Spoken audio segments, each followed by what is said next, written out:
Valentine's Day gifts. And I didn't even have to open my legs once. It's a win-win. Hello and welcome back to the Blêrie Podcast. Next week's one. Arod, how are you still? I'm good, and how are you still? Hot? It's warm. Okay. You had something you wanted to talk about. Yes, so I seeing as this is going out on the Monday, I was at a street corner somewhere, dressed as as Cupid with some balloons on Tabiso Kambule's show. Oh, fun. Doing a stunt.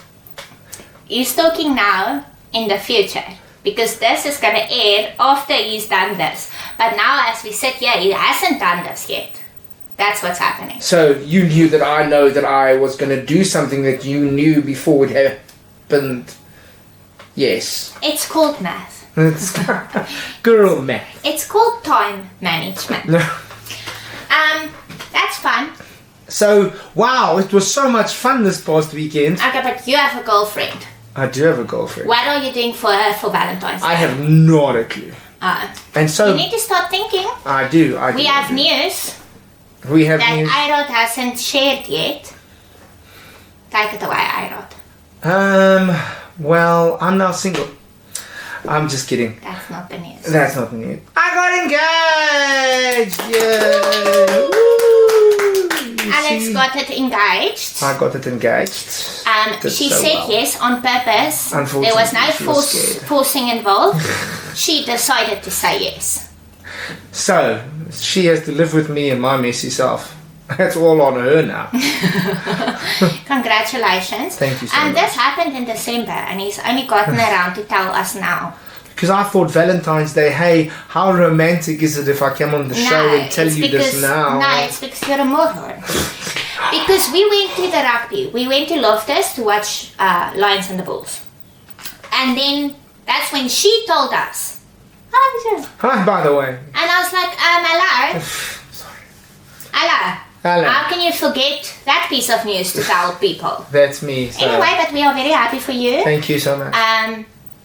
Good luck. Good luck, thank you so much. No, I wasn't talking to you. Oh, okay. Oh. Anyway, that's good news. Congrats, well done. So back at my balloon thing. People can win a hot air balloon ride on Valentine's Day.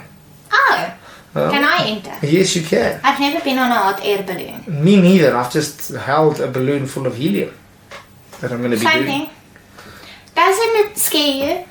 The idea of being in a balloon inside the sky. Yes, it does. It scares me a bit. But how romantic! But what makes it romantic? I'm afraid of a balloon because it can pop at any time. Now, if that balloon pops, you are fucked.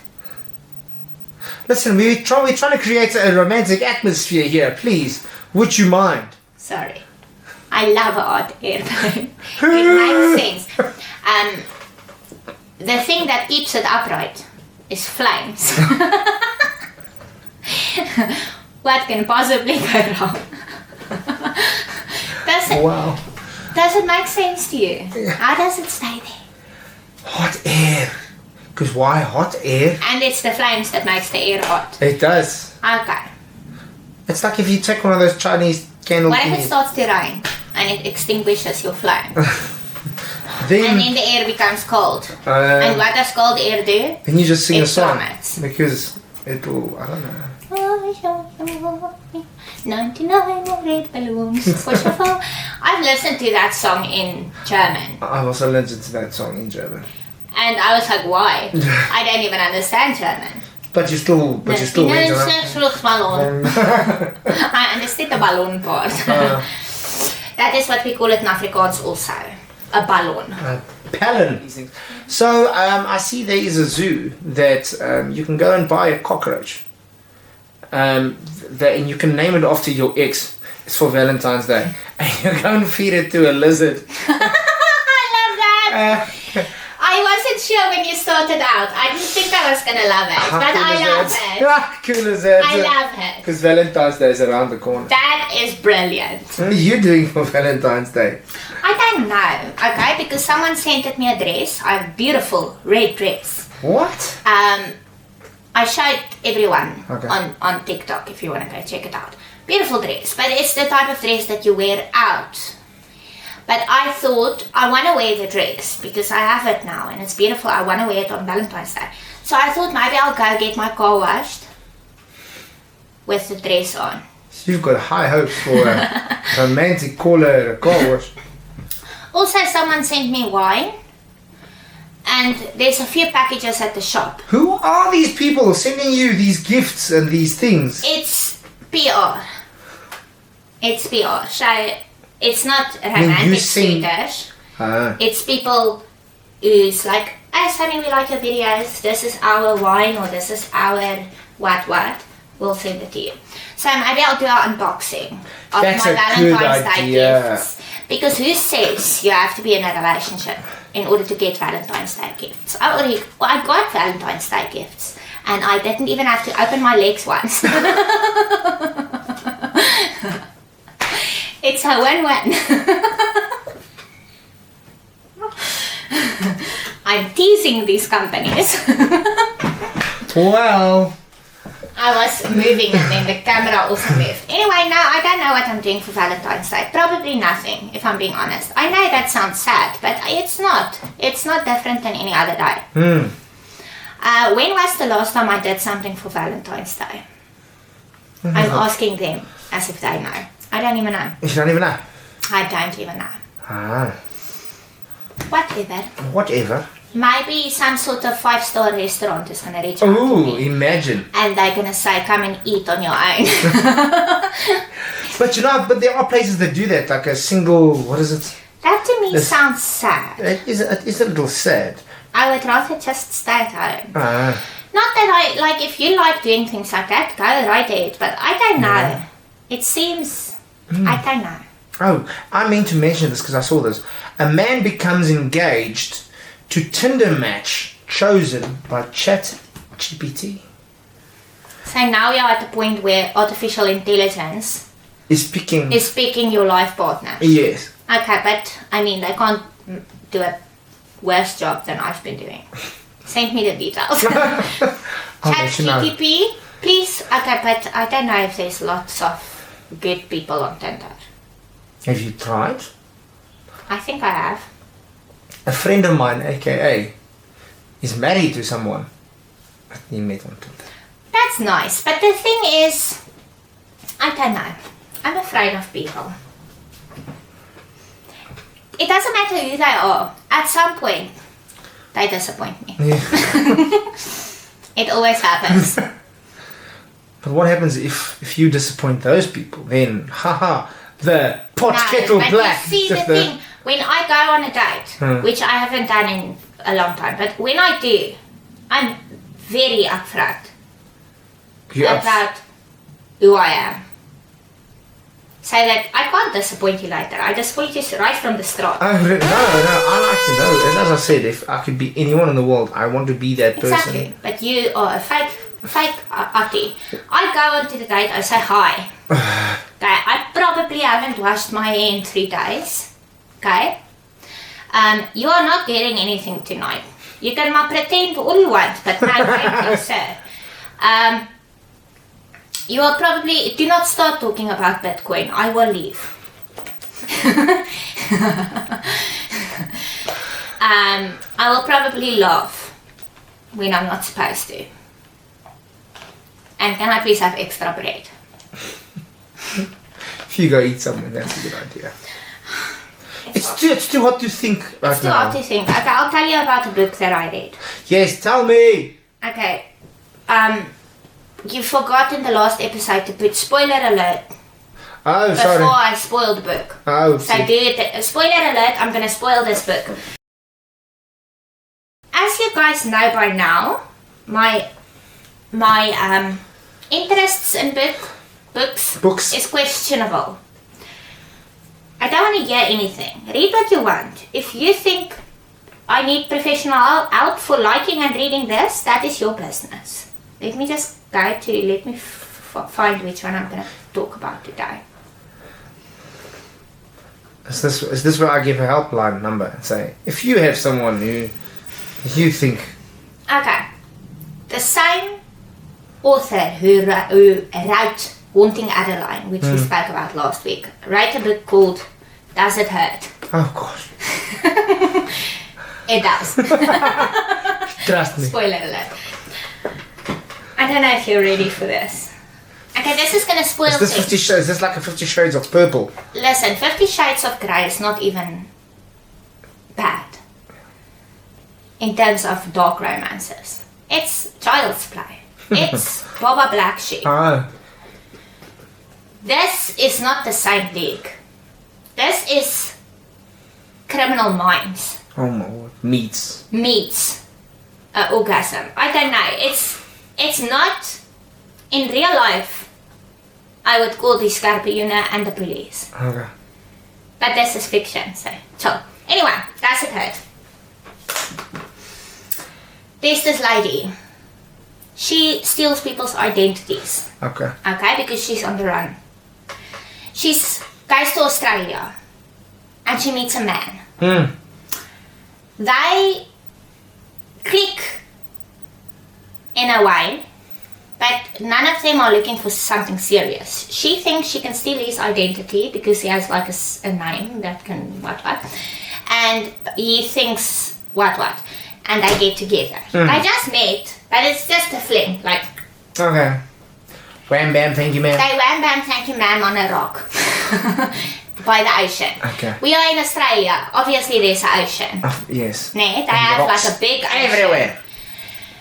They get busy. He likes her suddenly. Yeah. He invites her to his place, which he never does.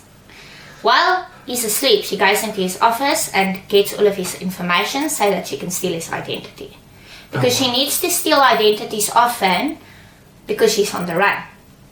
So she gets all of his details, gets her fake credit card, what. She doesn't spend a lot of money. She doesn't steal a lot. It's to keep alive. And she sneaks out. And in her experience, it takes these people months to find out their identities has been stolen. Because they don't check their credit card every day. He notices immediately that she was in his office. And he's pissed. I can't imagine. He's like, I invited her into my house. And now all of a sudden. And he doesn't know she's on the run or anything. He just thinks she's a criminal who... And now his books just don't balance anymore. Yes, and now he's pissed. Oh, what he does for a living, he works with sharks. Oh. Obviously Australia. He works with sharks. Great white sharks. Okay, He then bumps into her later that day or the next day, and he pretends that he doesn't know that she stole his identity. He goes on as normal. He says, I'm going to take you out on the boat. Oh! To go and see the sharks. Come with me, little one. Yeah. And she goes with him. There's then a scene. I don't even know how to say this. There's a scene, a sex scene, with a shark. With a shark? Okay, what happens is... Mark Cuban is all of a sudden... Okay, but also before this, put on trigger warnings. Okay, he bites her lip. First, he throws chum into the water to look at the great white sharks. That's what he does. And he's like, look at the sharks. Nice. They start kissing, he bites her lip so that her lip bleeds. They get busy. He says, you stole from me. And then, whilst in the act, he dumps her head under the water. Oh. And then there's sharks. In shark-infested water. Oh. I mean, it's rude. I'm not gonna lie, it's rude. Not a normal cup of tea, but... And then just before the shark bites off her head, he pulls her head back out of the water. And then he dunks her head in again. Oh. He's like being all crazy.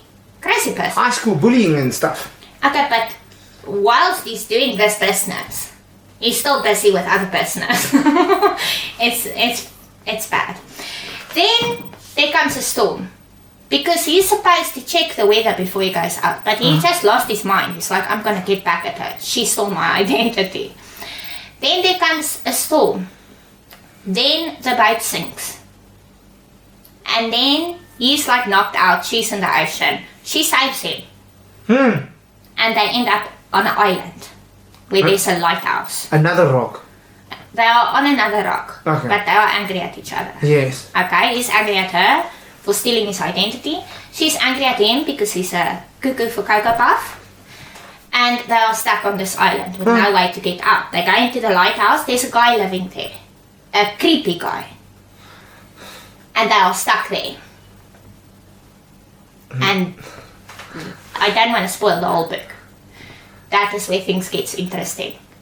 Thank goodness, because up until this point, it's been a little fairy tale. But the thing is, the shark scene is what everyone who read it knows. Because that's a lot.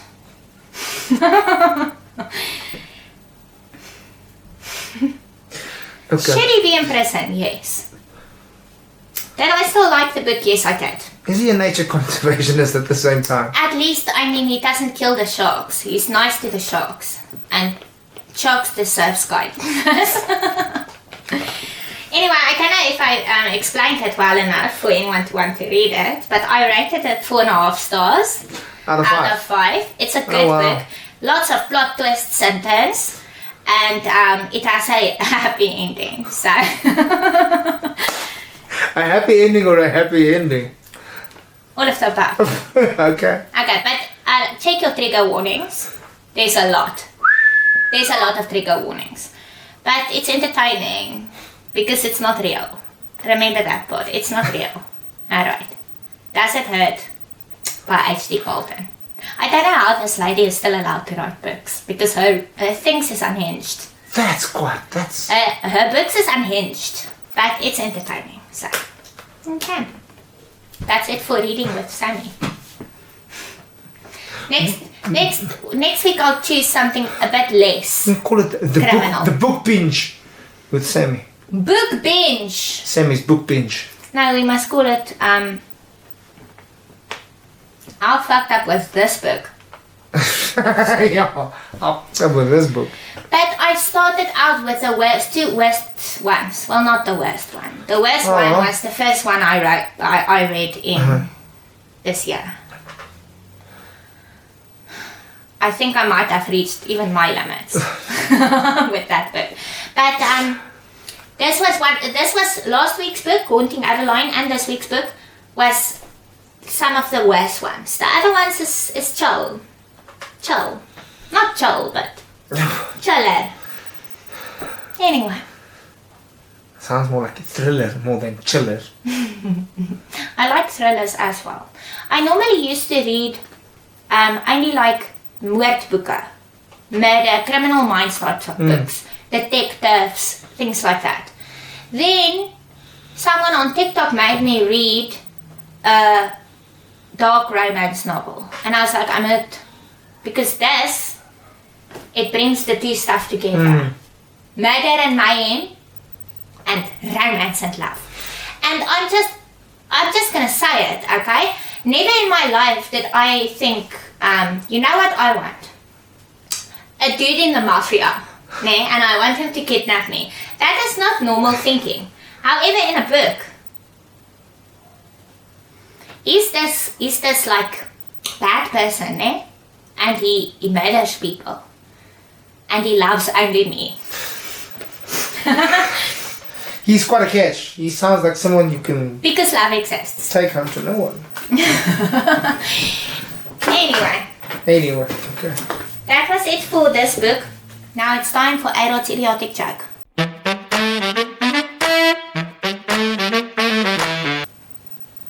When life gives you melons, you might be dyslexic. I thought you were going to say if life gives you melons, you have to make melonade. Lucaside. Thank you for that stupid joke. Thank you, my pleasure. I can barely contain my laughter. I'm still just shocked out of that book. Sharks. The guy. Yes. who owns the lighthouse. Ooh. The shark guy, I mean, he started off questionable, but he gets better. A lighthouse. You're my lighthouse. I'm a lighthouse. Anyway, no, it's a fucked up book. I didn't say it's not. But I enjoyed it. Because there's twists and turns and I didn't expect the ending and it's like, you know. But the shark scene was unhinged. I had to put down the book several times just to take a breath. And to question whether I should... She was trying to take a breath. She was also trying to catch a breath. You are not wrong. It's not... No. I'm not saying it's okay. But... Not a good read for school, eh? Put it on the curriculum. No, but... that's the thing. When I'm reading a book, I want to be shocked. Because our real lives, we live in South Africa, it's dangerous. Our real lives suck quite badly. So it needs to suck a lot for me to draw me inside a book. Shock and awe. I never liked romance books because it made me roll my eyes the whole time. And then you couldn't read the book. But in dark romances, I found that sweet spot. So there's a lot of times where I put the book down and I was like, thank goodness I'm not can I please see a therapist? And then I was like, I need to know what happens next. Okay. So it was crazy. Not for everyone. Definitely not. But I enjoyed it. Okay. Sami. And that is it for this week's episode of the Blêrie Podcast. Thank you for being here. Remember to subscribe and like the video and comment. Please do. Alright, see you again next week. Alright, thank you. Okay, bye. Goodbye.